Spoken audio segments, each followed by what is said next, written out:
नमस्कार,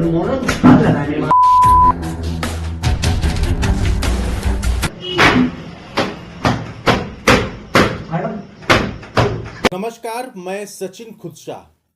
कभी कभी हिंसा अचानक नहीं होती। वह पहले कमरे में दाखिल होती है, दीवारों पर बैठती है, मोबाइल कैमरे की आंख में झांकती है और फिर पूरे समाज से पूछती है, पहचानते हो मुझे? एक मोबाइल फोन, एक बंद कैमरा, कुछ हंसती हुई आवाजें और एक आदमी जो बार बार हाथ जोड़ रहा है, कान पकड़ रहा है, पैर छू रहा है। वह आदमी कोई अपराधी नहीं है। उसका अपराध बस इतना है कि वह उस जगह खड़ा था जहां उसे खड़ा नहीं होना चाहिए था, या शायद वह उस जाति में पैदा हुआ जहां उसे पैदा नहीं होना चाहिए था। उत्तर प्रदेश का ऐतिहासिक नगरी झांसी, झांसी का एक गांव, 24 नवंबर की रात वहां कुछ ऐसा हुआ। जो हुआ वह अचानक नहीं था, वह धीरे धीरे योजनाबद्ध तरीके से हुआ, जैसे इस देश में सदियों से होता आया है।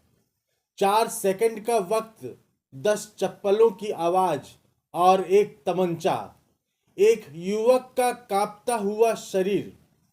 वीडियो आज सामने आया है, लेकिन घटना उस दिन ही पूरी हो चुकी थी, जैसे इस देश में रोज पूरी हो जाती है।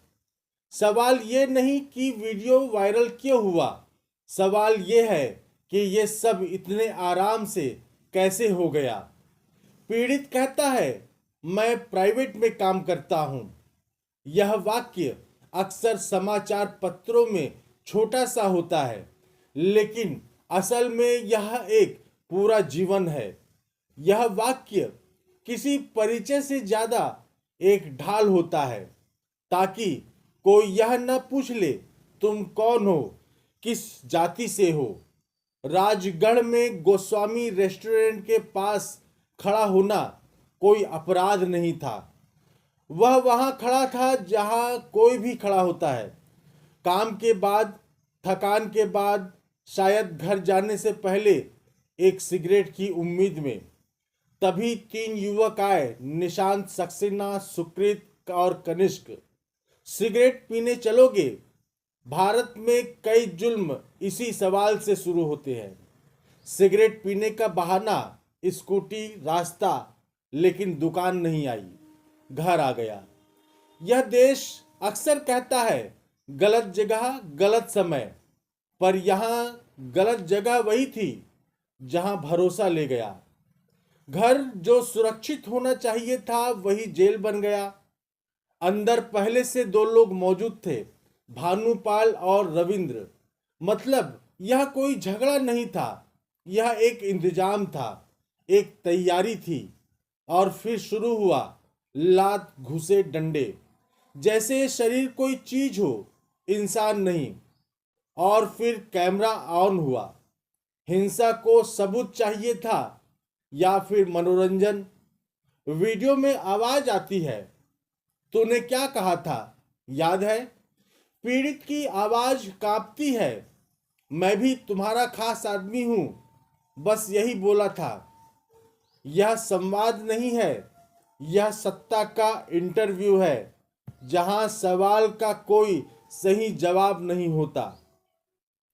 यह संवाद नहीं है। एक थप्पड़ पड़ता है, फिर दूसरा, फिर आवाज आती है, पता है मैं कौन हूं? राजगढ़ का राजा हूं। राजा,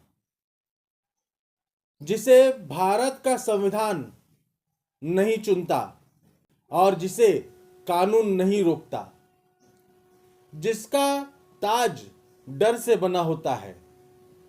इस देश में राजा अब संविधान से नहीं डरता, उसे सिर्फ कैमरे का डर होता है, और वो भी तब जब कैमरा उसके हाथ में ना हो। वीडियो में 4 सेकंड, इन्हीं 4 सेकंड में 10 चप्पल। यह आंकड़ा इसलिए नहीं बता रहा हूं कि गिनती कर सके, बल्कि इसलिए कि समझ सके हिंसा भी अब टाइम स्टैम्प के साथ आती है। हिंसा के बीच एक अहम काम हुआ। आरोपी के साथी ने मोबाइल निकाला, कैमरा ऑन हुआ। यह सिर्फ मारपीट नहीं थी, यह रिकॉर्डिंग थी। यह साफ संदेश था। रविंद्र वीडियो शूट कर रहा था। जाति सूचक गालियां दी जा रही थी। जान से मारने की धमकी दी जा रही थी। भारत में आज जुल्म को याद रखने के लिए इतिहास नहीं, स्टोरेज चाहिए। पीड़ित को कुर्सी पर बिठाया जाता है। कहा जाता है, तुझे चौकी जाना हो तो। यह वाक्य पूरा नहीं किया जाता, क्योंकि डर अधूरे वाक्यों से ही पैदा होता है। पीड़ित आरोपियों के आगे हाथ जोड़ लेता है, कांपती आवाज में कहता है, मुझे कहीं नहीं जाना है, प्लीज छोड़ दो। घर पर बच्चे और परिवार इंतजार कर रहा है। आरोपी कहता है, कपड़े उतार कर नंगे हो जाओ। तमंचा सीने पर सटाया जाता है। यह सिर्फ कपड़े उतारने का आदेश नहीं है, यह नागरिकता उतारने का आदेश है। यह बराबरी छीन लेने का ऐलान है। नग्नता यहां शारीरिक नहीं, सामाजिक है। तुम्हें बताया जा रहा है, तुम्हारे पास कुछ भी नहीं है, ना इज्जत, ना अधिकार और ना आवाज। अब वह दृश्य आता है जो इस पूरी कहानी का सार है। चप्पल उठती है, 4 सेकंड और 10 चप्पलें। इतिहास में कभी लिखा जाएगा, इस देश में इंसान की हैसियत सेकंड में तय होती थी। पीड़ित दलित युवक पैर छूता है, कान पकड़ता है, बेटी की कसम खाता है, भैया जान की कसम, छोड़ दो। ये दृश्य नया नहीं है, ये वही दृश्य है जो इतिहास की किताबों में नहीं, लेकिन गलियों में आज भी जिंदा है, और वह भी पूरी ताकत के साथ। इतनी ताकत कि किसी का दम घोट दे। सवाल उठता है, अगर डराना ही था तो वीडियो क्यों? क्योंकि अब हिंसा को गवाह चाहिए, और सबसे भरोसेमंद गवाह है मोबाइल कैमरा, जिसे बाद में दिखाया जा सके, देख हमने क्या किया। वीडियो सामने आता है, केस दर्ज होता है, SC/ST एक्ट लगता है, 3 गिरफ्तार, मुख्य आरोपी फरार। यह पैटर्न भी परिचित है। पहले वीडियो, फिर पुलिसिया कार्रवाई, और फिर समाज की राहत। देखो, सिस्टम काम कर रहा है। लेकिन यह सिस्टम तब कहां था जब तमंचा सीने पर रखा गया था। घटना 22 नवंबर 2025 की है। वीडियो आज सामने आता है, तभी सिस्टम जागता है। केस दर्ज होता है। अनुसूचित जाति अनुसूचित जनजाति अत्याचार निवारण अधिनियम SC/ST एक्ट लगता है। 3 गिरफ्तार होते हैं। घटना का मुख्य आरोपी पुलिस पकड़ से अब भी बाहर है, और पुलिस कहती है मारपीट की वजह स्पष्ट नहीं है। यह वाक्य अपने आप में एक बड़ी स्वीकारोक्ति है, क्योंकि जब वजह जाती होती है तो वह अक्सर फाइलों में स्पष्ट नहीं होती।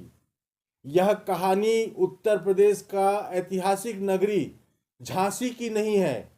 यह कहानी उस भारत की है जहां आज भी कुछ लोग खुद को राजा समझते हैं, और कुछ लोगों को बार बार यह याद दिलाया जाता है कि उन्हें सिर्फ माफी मांगनी आती है, उनका जन्म सेवा के लिए हुआ है। वीडियो खत्म हो जाता है, मारपीट रुक जाती है, लेकिन सवाल वहीं खड़ा रहता है, अगर यह वीडियो बाहर नहीं आता तो क्या यह अपराध कहलाता? और यही सवाल इस कहानी को खत्म नहीं होने देता। मैं सचिन खुदशाह। अगर ये कहानी आपको कहीं से छूती है तो प्लीज वीडियो को लाइक और शेयर कर अपना समर्थन दर्ज करें, हमें सपोर्ट करें। ऑनलाइन बुलेटिन यूट्यूब चैनल को लाइक और सब्सक्राइब करें। हम जमीन से जुड़ी ऐसी ही और कहानी हर रोज आपके लिए लाते रहेंगे। आपका एक लाइक हमें अपने काम के प्रति संबल देता है, क्योंकि यहां खबरें चीखती नहीं, विचार बनती हैं। धन्यवाद।